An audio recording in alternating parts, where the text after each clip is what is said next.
A última atração, a cereja do bolo, é a apresentação em primeira mão dos resultados da segunda pesquisa ABRAP de perdas no varejo brasileiro. Claro, pelo nosso presidente Carlos Eduardo Santos, que subirá no palco nesse momento. E é lógico que alguns dos participantes hoje já tiveram a oportunidade de tomar conhecimento de algumas pílulas do estudo, ao ler a matéria publicada no Estadão, ao ouvi-las numa nota da Rádio CBN, ou assistindo a palestra do nosso querido Marcos. Então, vamos receber com muito carinho o nosso presidente Carlos Eduardo Santos. Bom, antes de começar, então, e apresentar aqui os números, eu vou ter aqui a parceria, mais uma vez, aqui do Jean, da UI, que foi o nosso parceiro que ajudou na tabulação da pesquisa esse ano.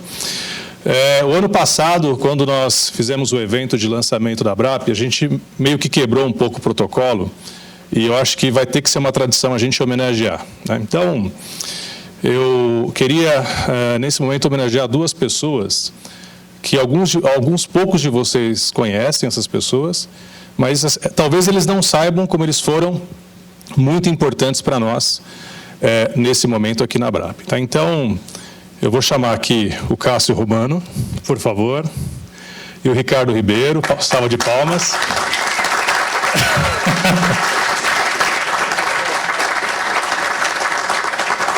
Sim, Ricardo, pode vir. O Cássio, junto com o Celso Louro, da LASA, cadê o Carlos? E a Cecília Leotti, no ano passado, que todos vocês conheceram, foram as pessoas que criaram o GPP, o primeiro grupo de prevenção de perdas no Brasil. O Cássio, representando as lojas brasileiras, tá certo? Que a gente tem tanto carinho, né, em ter trabalhado juntos. Eu fui assessor do Cássio, né? Então, na verdade, o Cássio é a pessoa responsável por tudo isso que está acontecendo aqui, tá certo? Logicamente, dividindo um pouco essa responsabilidade com o Celso Louro, da Lojas Americanas, e a Cecília Leotti, que nós já fizemos a homenagem do ano passado, né? E o Ricardo... O Ricardo foi a pessoa que, de alguma forma, permitiu que eu ficasse algumas horas me dedicando para o GPP. Tá certo? E foram muitas horas, né? Então, depois, com o fim das brasileiras, né, eu fui para a Marisa, tá certo? E o Ricardo foi ser o meu diretor nas Lojas Marisa, né? E permitiu que eu pudesse, de alguma forma, iniciar essa jornada junto com alguns dinossauros que estão aqui, tá certo? Então, eu acho que os dois, né, são pessoas que têm um carinho nosso da ABRAP, tem o nosso propósito da ABRAP. A gente não poderia deixar de prestar essa homenagem para os meus dois chefes, né, que eu tenho um carinho enorme, e vocês, né, com certeza fazem parte junto com a gente desse propósito, tá bom? Sucesso aí, sucesso pelo trabalho. Sucesso. Pega a caixinha. Agora alguém vai ficar sem caixinha. Agora vai. Agora vai. Cássio, você dançou? Dancei. Obrigado. Eu sou mais velho, Ricardo. Por favor. Meu Você quer falar alguma coisa? Eu vou não vou falar. Não. Eu trabalhei mais de 15 anos com ele. É bom não falar. Só uma coisa, ele chega sempre no horário aqui? Costuma chegar no horário? Ele já sabe, olha. Não vou falar nada, não. Bom, vamos lá. Então, alguns dados importantes. Então, já não é mais spoiler, né, porque o Marcão já revelou aqui. A nossa perda foi 1,38, que é a média do varejo sobre todos os 12 segmentos que nós estudamos, e contra 1,29 do ano passado, ok? Foram 113 empresas que responderam. Esse número parece pequeno, né? Mas será que a gente consegue encher esse auditório com profissionais de prevenção de perdas das empresas de varejo desse país ou não? Sim ou não? Só com RED? Será que nós temos 250 gerentes e diretores de empresas de varejistas no varejo brasileiro ou não? Temos ou não? Nós não temos. Ok? Então, a ABRAP tem esse propósito realmente de disseminar essa cultura para que todas as empresas possam entender a importância. Na verdade, o Marcão, em homenagem ao Marcão, toda vez que a gente for colocar hashtag ABRAP, nós vamos colocar hashtag geração de gerando ganhos. Tá bom, Marcão? Em sua homenagem, a partir de hoje, nós não vamos mudar o nome para Abrage. Não, tá certo? Você sugeriu isso, né? Nós não vamos fazer isso, tá? Mas a gente vai criar uma hashtag em sua homenagem, tá bom? E você é um cara extraordinário. Então, a nossa associação tem esse propósito de disseminar essa cultura para todas as empresas de varejo do país. E partindo das grandes empresas, indo para as empresas médias, para as empresas pequenas. O que nós queremos aqui, com a divulgação de uma pesquisa como essa, é mostrar o mínimo de que uma empresa perde. Ou o mínimo de uma empresa que tem oportunidade de aumentar a sua rentabilidade. As empresas que não possuem uma área estruturada, com certeza não perdem menos que isso. E é esse discurso que a gente usa quando nós divulgamos uma pesquisa como essa. As 103 empresas que participaram, as 103 empresas possuem uma área de prevenção de perdas. Então, isso dá uma credibilidade para o número que vai ser apresentado aqui, né? Vocês conheceram a perda média, agora vocês vão conhecer a perda por segmento, ok? Bom, como todos sabem, quem participou da pesquisa vai receber um link com todos os dados completos, tá certo? Vocês sabem como a gente acaba enchendo o saco de vocês aqui para que vocês possam responder a pesquisa, né? A luta que a gente tem para que a gente consiga ter esses números. Então, a gente tem que privilegiar quem respondeu. Mas quem não respondeu vai poder fazer um download dessa cartilha que vai estar disponível no nosso site, ok? No site da ABRAP, ok? Então, vamos lá. Com o apoio aqui do Jean, a gente vai começar a divulgar os dados. Vamos lá. Bom, esses foram os segmentos que nós, o ano passado, estudamos, e desculpa, esse ano. A novidade ficou por conta de lojas de departamento, então, o que a gente pode falar aqui? Magazines, por exemplo, são empresas como Renner, Marisa, C&A, Pernambucanas e Achuelo, tá certo? E moda são as lojas de fast fashion, né, as lojas de shopping, ok? Principalmente. E lojas de departamento, né, modelos de negócio como... as empresas que eu estou dizendo aqui não quer dizer que participaram da pesquisa, estou apenas citando o exemplo de qual é o segmento para poder ficar claro, tá? Então, por exemplo, loja de departamento como Lasa, como Le Biscuit, ok? E esse foi o departamento, esse segmento a gente conseguiu abrir esse ano, tá? Nós conseguimos ter praticamente os top 5 de cada segmento nessa pesquisa. Praticamente todos os segmentos nós tivemos uma representatividade muito grande das principais empresas de cada segmento, tá? Vamos lá. Bom, e outros são empresas que não estão dentro desses segmentos que nós agrupamos dentro de um segmento chamado outros. Com relação às métricas, nós continuamos ainda falando sobre o cálculo da perda, custo sobre venda líquida. Embora a gente entenda que algumas empresas utilizem o preço de venda, faturamento bruto para se calcular, tá certo?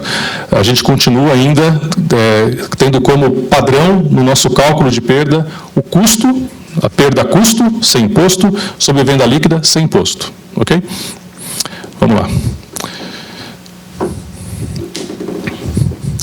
Aqui nós temos, então, a distribuição geográfica de como estão os respondentes. A maior parte das empresas são em São Paulo. E temos aqui também a questão da distribuição por faixa de faturamento. Então, em amarelo, de 400 a 3 bilhões. Em cinza, até 400 milhões. Em azul, de 3 a 1 bilhão. E acima de 12 bilhões em roxo, ok? E um percentual pequeno que não responderam. Vamos lá. Aqui alguns indicadores importantes, lembrando que quem receber esse link vai poder identificar os seus indicadores de acordo com o seu segmento, isso é um dado importante. Foram mais de 35 mil colaboradores, contra 23 mil do ano passado, 12 milhões de metros quadrados de área de vendas contra 8 milhões do ano passado, mais de 84 mil PDVs contra 63 do ano passado, e os outros indicadores. Com relação ao indicador que a gente vem mostrando desde a última pesquisa, são colaboradores de prevenção de perdas, nós temos, em média, 2 em cada loja, ok? E nós temos indicador por PDV, meio funcionário praticamente para cada PDV. Cada 2 PDVs, 1 funcionário de prevenção de perdas. Tá? Esses são números, como eu disse, gerais, médios. É importante vocês observarem esses indicadores em cada um dos segmentos. Tá? E com relação a... Esse é um número que todo mundo tem curiosidade. A quantos metros quadrados de área de vendas eu coloco um funcionário de prevenção? Pela média, a cada 348 metros quadrados, a gente tem um funcionário. Tá cuidando da prevenção de perdas das lojas. Próximo.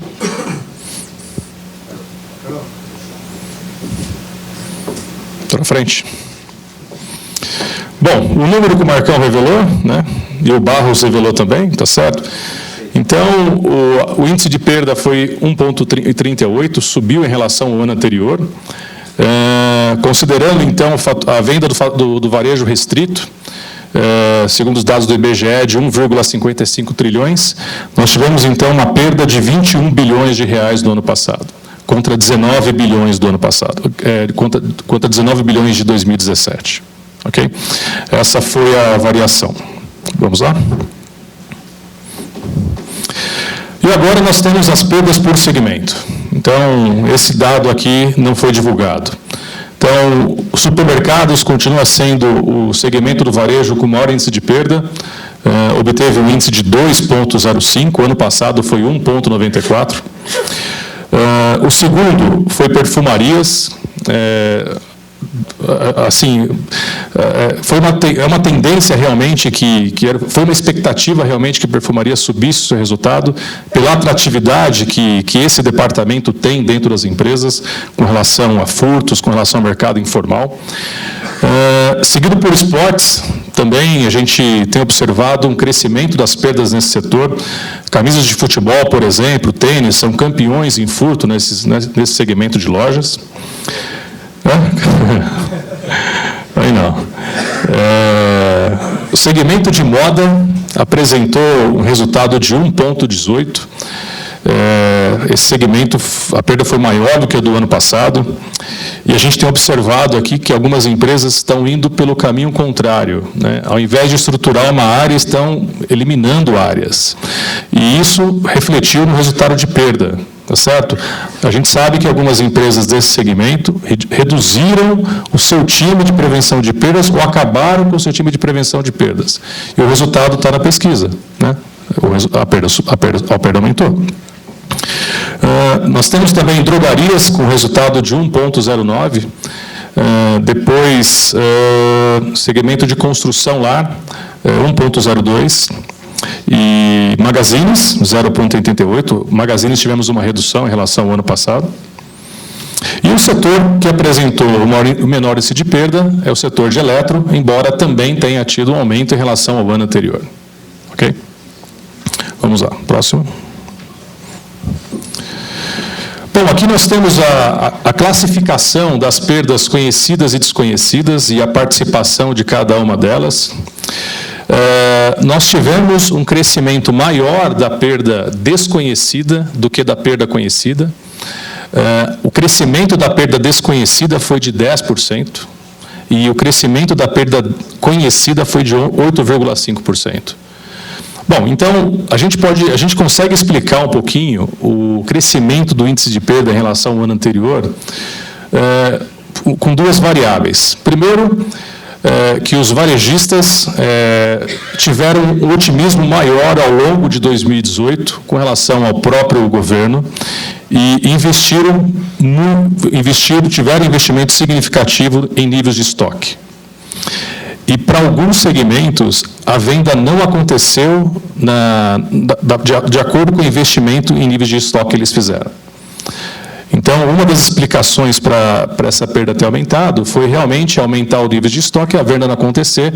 Se é um produto perecível, você vai ter que descartar. Se não é um produto perecível, você vai ter que fazer liquidações, redução de margem, enfim, alguma perda você tem nesse sentido.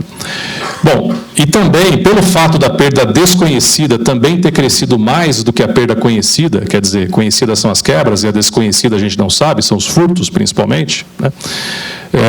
E aí você tem a manutenção de indicadores de desemprego, né, que continuam altos ainda, o mercado informal que todo mundo sofre aqui, vocês sofrem com essa questão do furto profissional. Então, tem uma explicação aí, a questão, os furtos aumentaram nas lojas. Isso realmente é percebido nas lojas no dia a dia, né? A combinação dessas duas variáveis fizeram, então, com que a perda aumentasse em relação ao ano anterior. Ok? Vamos lá. Então, nós temos aqui a comparação dos anos anteriores com relação ao último ano. Então, nós temos aqui, por exemplo, atacarejo reduziu a perda, calçados aumentou, construção lá reduziu, drogarias reduziu, eletromóveis aumentou, esportes aumentou, livrarias reduziu, magazines aumentou, supermercados aumentou, perfumarias também, e moda, não dá para saber, mas acho que o ano anterior, o amarelo, veio o amarelo, 1,20, reduziu um pouquinho, ok?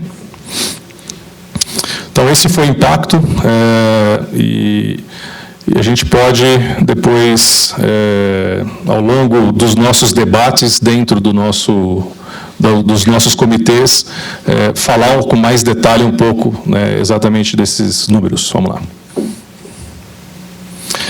Bom, com relação às quebras, a distribuição das perdas totais, sempre lembrando que a gente sempre usa critérios empíricos aqui, a gente,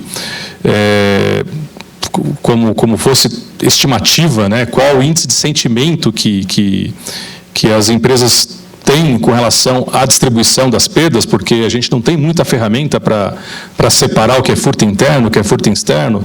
As evidências do dia a dia, como embalagens que vocês encontram, araras, balcões que se encontram vazios, são evidências, mas a gente sempre também tem um pouco da questão da experiência de cada um. Tá? E o índice médio das quebras, a principal causa continua sendo as quebras, 36%, o ano passado, se não me engano, foi 35%. Né? E olhando um pouquinho o supermercado, vamos olhar o supermercado, o índice de quebra foi quase 50%, então continua refletindo a série histórica, praticamente metade das perdas estão relacionadas principalmente a perecíveis, né, nos supermercados. Vamos olhar um outro setor aqui, perfumaria. Né? 32%, por exemplo, foi as quebras. Vamos olhar a drogaria, porque já reclamaram aqui. Vamos lá. E drogarias, 44%. Ok? Vamos lá. Então, aí nós temos, voltando ao índice geral, dá para voltar ao índice geral lá? Volta no, acho que você vai ter que voltar embaixo. No branco. Clica no branco ou clica na seta embaixo. Isso, vamos lá. Bom, com relação ao índice geral, então nós temos furto externo 20%, erros de inventário 13%, furto interno 11%, então praticamente nós temos 75% de perdas desconhecidas, né? Contra 36% de perdas conhecidas. Vamos lá, próximo. Com relação às causas das quebras, né? Então, aqui também o Marcos, né, o Marcelo, na palestra dele, falou, olha, a primeira coisa que eu fiz foi registrar a quebra, quer dizer, ele cumpriu exatamente a receita do bolo, né? Conhecendo a causa que você vai entender e vai diagnosticar. Então, ao diagnosticar, ao você registrar a quebra, você tem condição de ter um gráfico como esse na tua empresa. Então, através das informações obtidas, o vencimento continua sendo a principal causa de quebra operacional. Okay? Seguido por deterioração e perecibilidade, produto danificado por funcionário e assim por diante. A gente tem que clicar aqui, vamos clicar em atacarejo aqui, lá em cima, para a gente olhar os números do atacarejo. No atacarejo, a deterioração e a perecibilidade foi a principal causa, com 44%. Ok? Mas se olharmos no supermercado, nós temos um número diferente. Deterioração também, engraçado, mudou o número. Está mais equilibrado. Agora, olhem farmácias, drogarias em cima. Olha o vencimento. 65%. Ok? Então, praticamente, mais da metade dos produtos que são descartados nas farmácias vem em razão do vencimento, né?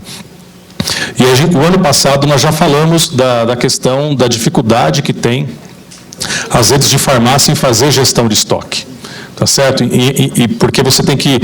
Ou você aposta em deixar o produto na prateleira e para não gerar ruptura, tá certo? Ou você não vende, tá certo? E você tem que descartar o produto por vencimento. Lembrando que as pequenas redes e as médias, diferentemente das grandes redes de farmácias, não conseguem fazer logística reversa com os grandes laboratórios. Certo? As grandes empresas conseguem ter essa logística reversa e conseguem devolver o produto, mas as pequenas e as médias que compram distribuidores já não conseguem fazer isso. E aí o final é descartar o produto. Próximo. Bom, aqui nós temos a informação no caso específico de supermercados e atacarejo, as perdas por departamento. Então, o FLV continua sendo o principal ofensor para os supermercados, padaria, confeitaria, peixaria. Então, nós temos aqui os departamentos mais sensíveis à questão do FLV, dos produtos perecíveis. Né? Os índices foram muito próximos em relação ao ano anterior. Ok? Próximo. Com relação à perda financeira, o critério aqui também sempre foi quanto você perdeu financeiramente em relação ao faturamento líquido. Todos os percentuais que nós apresentamos aqui referem-se a uma comparação com o faturamento líquido. E o principal, na pesquisa desse ano, pela média, foi o crediário, aquilo que você contabiliza como perda após 180 dias. Ok? Seguido por dinheiro falso, e outros meios de pagamento, cheques, cartão private label e cartão de crédito por último. Então, nós temos um percentual significativo. A gente costuma dizer o seguinte: as empresas, por exemplo, que possuem private label, que é o seu cartão próprio, quando o risco é gerenciado pelo varejista, muitas vezes a perda financeira é superior à perda física de produto. Você vende o produto, dá baixa no estoque, não gera perda de inventário, só que você não recebe. E financeiramente essa perda é muito maior do que a perda física de produto. A questão a gente debate nos nossos comitês a perda ampliada. Essa é uma perda ampliada. E nós, como profissionais de prevenção de perda, somos protagonistas dessa perda ampliada hoje. Né? Qual é o nosso papel de atuação para trabalhar na redução dessas perdas financeiras? Vamos lá, próximo. Aqui nós temos o quanto que custa a área de prevenção de perdas. Então, deu um número razoável, 0,60, lembrando que o índice de perda foi 1,38. Então, para você trabalhar na redução de 1,38, você gasta 0,59 do faturamento. Okay? Então, existe aí um campo importante de investimento que você pode fazer para conseguir realmente ter uma redução desse número nos próximos anos. Né? Foi falado aqui a questão do CFO. Né? A gente sabe que em algumas empresas, quando se chega naquilo que a gente chama de perda residual, quando o custo para manter a área é maior do que o índice de perda que você obtém, muitas vezes o CFO acaba optando em eliminar, né? Reduzir pessoas, tá certo? E mais uma vez aqui a gente tem que lembrar do conceito da perda ampliada, que é muito importante para que a gente possa agregar mais valor para a nossa área e para a empresa, olhando o conceito de uma visão de ganho maior. Okay? E aqui a gente tem a participação de cada um dos setores. Vamos lá, próximo. Bom, ruptura. Nós começamos a melhorar o índice esse ano. A gente definiu 2 critérios para cálculo da ruptura. A ruptura operacional é o produto que se encontra no backroom, no estoque da loja, e não está disponível na área de vendas. Ok? Esse é o conceito de ruptura operacional. E aí nós definimos o critério também da ruptura comercial. Ok? A ruptura comercial é o produto que não se encontra na loja, também não está na área de vendas, não está no estoque, mas de acordo com o planograma, com o mix de produtos, deveria estar. Então, é porque a área de compras não comprou, porque o fornecedor não tem o produto disponível, problemas logísticos, tá certo? Então, olhando os dois principais segmentos da ruptura comercial, nós temos aqui drogarias com 11% e construção lar com 11,2%. Ok? Lembrando, ruptura comercial deveria estar na loja, mas não está. Ok? E no caso da ruptura operacional, tivemos uma falha aqui. Volta lá, isso, obrigado. Lojas de departamento aqui apresentaram um maior índice, com 10,4%, construção lar com 10,3%. A ruptura total é a soma dos dois. Ok?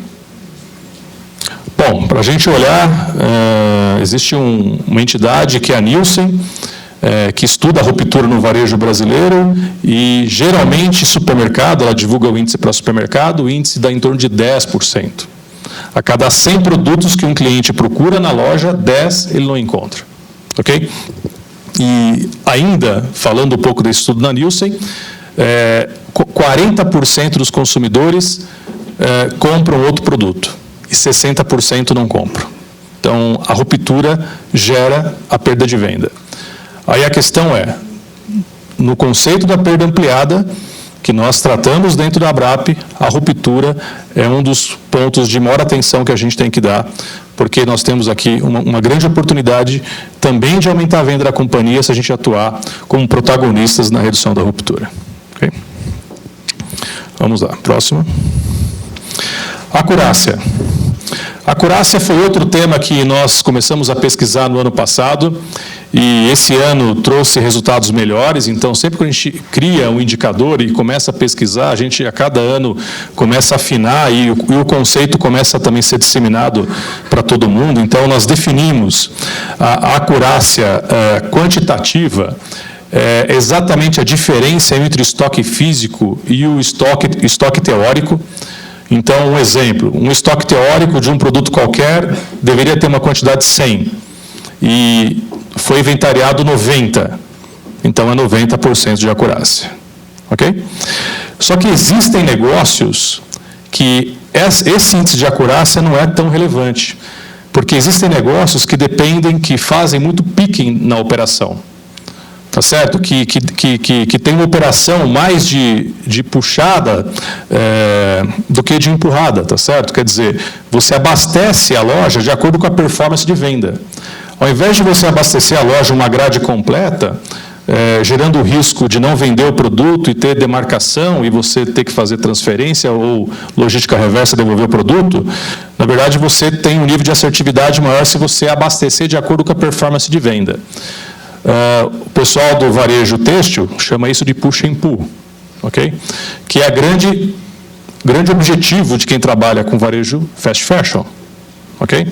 Mas o pessoal de farmácia também tem uma operação de picking, de gestão de estoque muito apurada também, porque não adianta você deixar ali caixas e mais caixas de medicamentos, porque vai vencer, vocês viram o número de vencimento, né? Então, também existe um abastecimento de acordo com a performance de venda, tá? E para isso, uma diferença de uma unidade já é um problema. Então, aqui nós temos a acurácia qualitativa. Então, a acurácia qualitativa nós calculamos como? Contei 100, achei 100. Então, nós temos esse estoque está acurado. Deveria ter 100 e achamos 99. Ok? Não tem acurácia. Acurácia 0. Tá certo? Esse é o critério da acurácia qualitativa. Tá? Então, nós temos aqui, livrarias e papelarias apresentaram o maior índice. Na verdade, eu vou fazer a leitura de baixo para cima, né? Só um dado importante. A acurácia média deu 76%, esse número está em linha com a linha de acurácia do mundo, a acurácia qualitativa. A média do mundo da acurácia é 70%. Ok? A qualitativa foi 76% e a quantitativa foi 87%. O pior segmento em termos de acurácia qualitativa é loja de departamento. Ok? E o pior segmento em acurácia quantitativa são as livrarias e papelarias e supermercados. Okay? Isso. E quem teve a melhor performance, no caso de moda, que exige também ter um nível de acurácia alto, 97% da acurácia quantitativa, e a qualitativa, livrarias e papelarias tiveram o melhor índice de acurácia. Ok? Vamos lá. Com relação a inventários, esse ano nós introduzimos aqui essa informação, até para prestigiar aqui os parceiros nossos que estão patrocinando o fórum, com relação à distribuição, se é a equipe própria ou terceira que faz inventário. No caso dos inventários totais, 42% é realizado por equipe terceirizada, e 38% por equipe própria, e o misto 20%. Ok? E no caso dos inventários rotativos, a maior parte é realizado por equipe própria. Esses inventários rotativos, a maioria deles é feito de forma diária, de acordo com os respondentes, e os inventários totais, grande parte, fazem de forma anual, mas também tem um percentual significativo de semestral. Aqui a gente pode clicar em 2 segmentos, vamos clicar em um que a gente não clicou ainda, vamos lá. Eletro.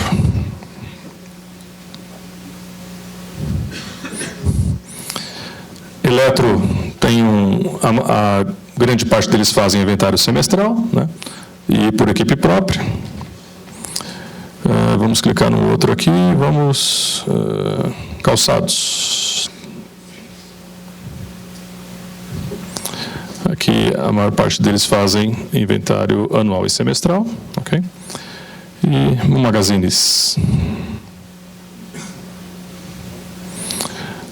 Grande parte deles fazem o inventário total, a equipe terceirizada, e o inventário rotativo aqui, a equipe própria. Okay? Então, esses são os números de inventário. Vamos lá, próximo slide. Com relação a inventários dos CDs, também, a gente teve aqui números, grande parte fazem inventário anual, e também semestral também teve um número significativo. Okay? Vamos lá, próximo. Com relação ao reporte, nós temos aqui, a grande parte das empresas, existe um reporte direto à presidência. A gente costuma brincar com relação à prevenção de perdas, de quem que é a responsabilidade, né? E ontem mesmo eu estava em Santa Catarina, eu fiz essa pergunta e geralmente acontece a mesma coisa. Eu pergunto sempre para as pessoas que estão ali acompanhando a palestra, tal, quem trabalha com prevenção de perdas. Aí a metade levanta a mão, a outra metade não levanta, né? Como eu estava num evento de supermercado, eu perguntei, bom, então ninguém trabalha com supermercado aqui, é isso? Porque acho que prevenção de perdas é responsabilidade de todos aqui, né? Porque o profissional de prevenção de perdas, talvez ele é o menos responsável, porque ele não compra, ele não vende, ele não distribui, ele não manipula, ele não estoca, tá certo? Qual é o nosso papel como profissionais de prevenção, então? Nosso papel é sermos profissionais que monitoram indicadores, né? Profissionais que possam fazer diagnósticos, né? Propor melhorias de processos. Quando nós não fazemos isso, nós não estamos sendo um bom profissional. Mas todo mundo é responsável por prevenção de perdas na companhia, ok? Agora, se todos são responsáveis, geralmente o que melhor funciona é ter um reporte independente, para que você possa ter atuação com todas as áreas de forma independente. Então, grande parte aqui respondeu um reporte direto à presidência, 26%, seguido aqui de diretor de operações 19%, diretor financeiro 18%, diretor administrativo 13%, mas também teve um número alto de gerência de outra área. Quer dizer que o profissional ele não é um gerente. Ok? E ele se reporta talvez a uma gerência geral de uma outra área, talvez ele seja um gerente júnior, ou se reporta a uma outra gerência uma gerência financeira, uma gerência administrativa, né? Esse é um ponto importante aqui na pesquisa. Vamos lá, próximo. Com relação a eventos criminosos, nós tivemos aqui quantidade de eventos criminosos por loja, né, separados por segmento. Então, nós mostramos isso, estamos mostrando isso, mas é um dado que a gente precisa ainda melhorar, e a gente vai tratar isso na pesquisa mensal que a gente vai fazer. Porque nós queremos ter um pouquinho mais de lupa para esse problema da criminalidade. Tá? O Luiz Carlos, da Casa e Vídeo, está aqui, né? Ele até perguntou se a ABRAP poderia representar o varejo nesse momento do Rio de Janeiro quanto a problemas de criminalidade lá na Casa e Vídeo, não é isso, Luiz? E a gente quer evoluir para isso, tá certo? A gente precisa construir dados primeiro, né? Então, a partir do momento que a gente começar a construir dados e ter dados confiáveis, talvez a gente possa partir para movimentos como esse, tá certo? É um dos propósitos que a gente tem dentro da ABRAP. Okay? Próximo. Com relação a tecnologias, também a gente quis falar disso, até em razão dos patrocinadores, dos apoiadores que nós tivemos aqui no fórum. Então, acho que é um dado importante para que eles também tenham conhecimento. Então, foi perguntado quais tecnologias vocês utilizam. A grande parte das empresas utilizam o CFTV, né? E a gente sabe hoje que o ROI do CFTV não vem só da prevenção, tá certo? Então, você usa a imagem hoje para praticamente todas as áreas dentro da empresa. Usa para marketing, para operações, para comercial. Ter a visualização das imagens hoje é fundamental. As soluções de analytics estão aí exatamente para poder transformar imagens e dados, e realmente o CFTV é o mais utilizado. Alarmes de presença, 69%, ferramentas de BI, 54%, as antenas antifurto, os pedestais antifurto, 52%. A gente pode abrir um pouco agora por segmento também. Vamos abrir primeiro magazines. Observem o EAS no magazine, todas as empresas utilizam, e CFTV também. E vamos olhar agora supermercados, por exemplo. Praticamente um terço dos supermercados ainda usam EAS, e 2/3 ainda não utilizam, por exemplo, sistemas antifurto, né? E o CFTV, quase a totalidade dos supermercados que responderam à pesquisa utilizam. Vamos colocar um outro segmento, vamos colocar drogarias. Esses são os números das drogarias. Vamos colocar também perfumarias.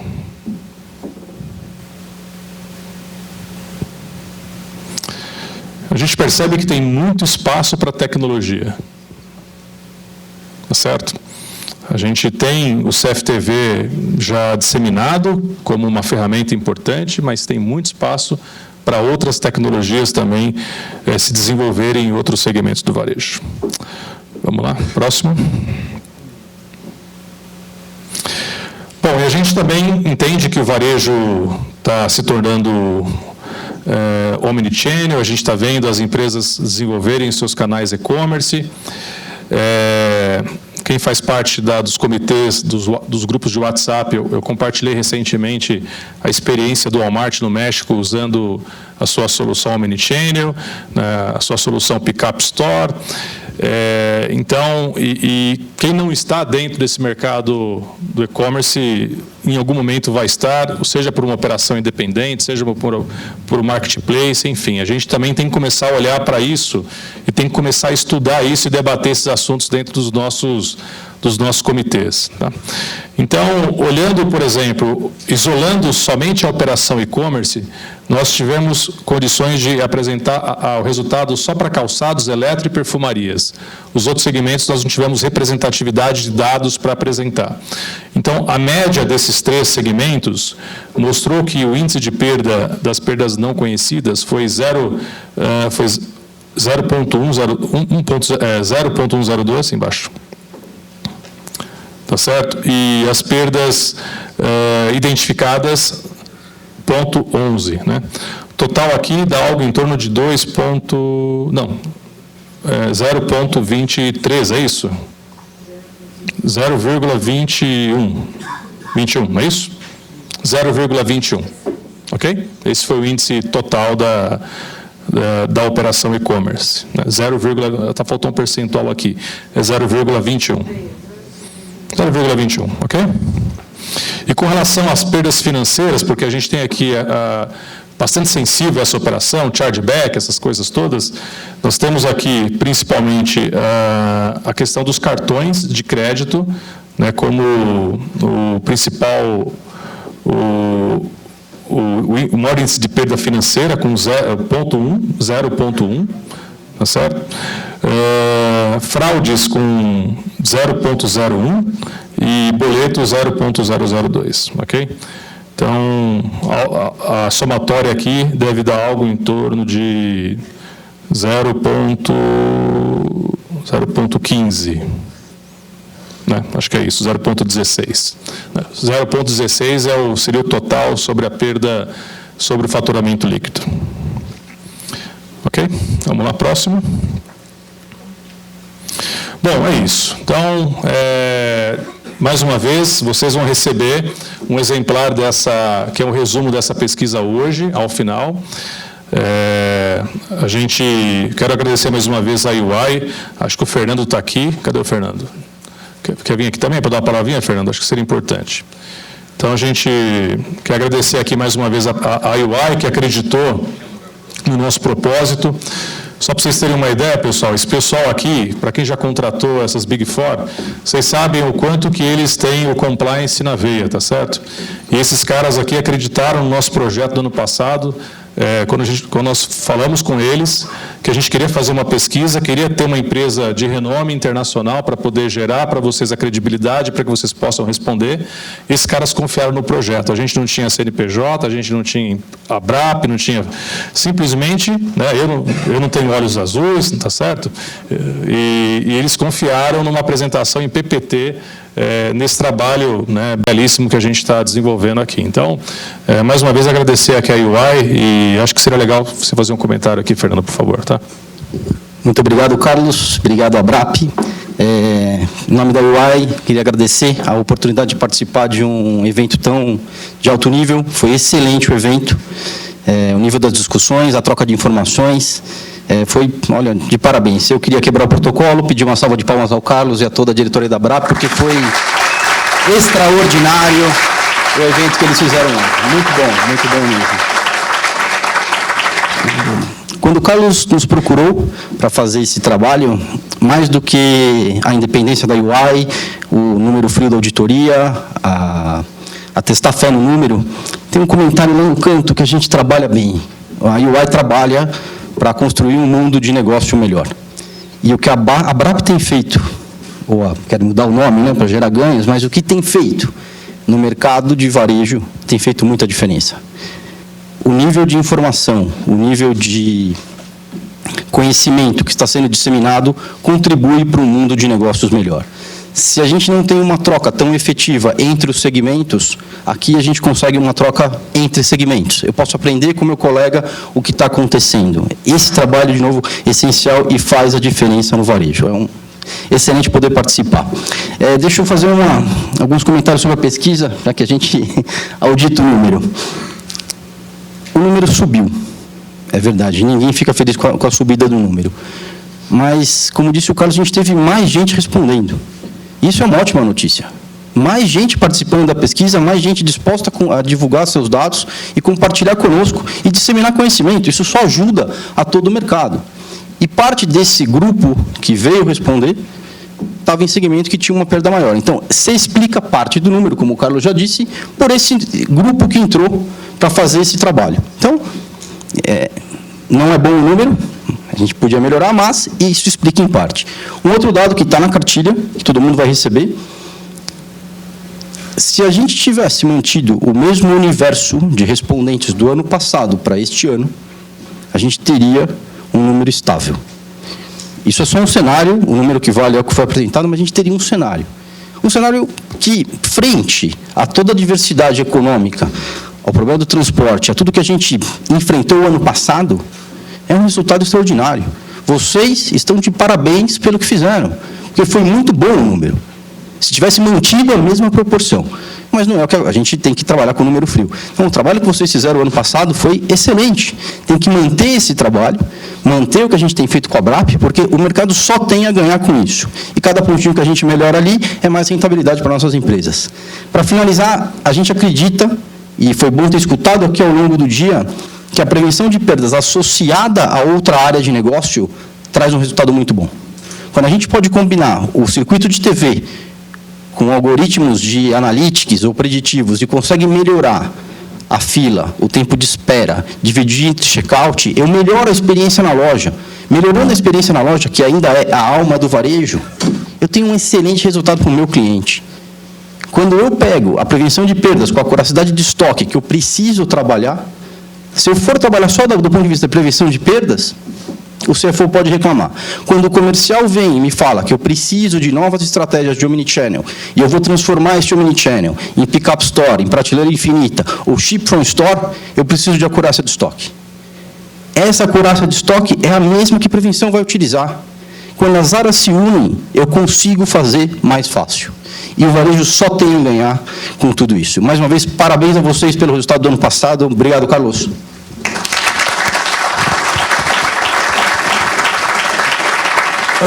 Bom, então, antes de a gente fechar aqui e passar para o mestre cerimônia fazer o encerramento, eu gostaria que toda a diretoria ficasse de pé, né? Tá certo? Porque a gente também...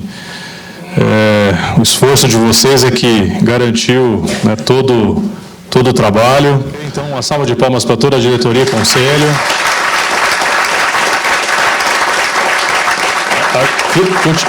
Continuem de pé. Agora levantem quem faz parte dos comitês, seja de São Paulo, seja do Rio de Janeiro, de Porto Alegre, Paraná, né? Por favor, todo mundo que faz parte dos conselhos regionais, levantem, por favor. Extraordinário. Então, uma salva de palmas para todos vocês aqui. Muito obrigado, presidente Carlos Eduardo, por revelar os números tão aguardados do nosso resultado da segunda pesquisa ABRAP de perdas no varejo brasileiro. Chegamos ao fim, então, do nosso segundo Fórum Anual da ABRAP. Nosso muito obrigado a todos vocês que participaram e que fizeram a diferença nesta tarde. Até a próxima edição do Fórum ABRAP de Prevenção de Perdas. Mas fiquem tranquilos, a ABRAP, com seu propósito de tornar a prevenção de perdas uma área estratégica e que contribua de forma sustentável para o aumento de rentabilidade dos negócios, está preparando mais um evento inédito para o segundo semestre de 2019. Ou seja, não é até ano que vem, é até breve.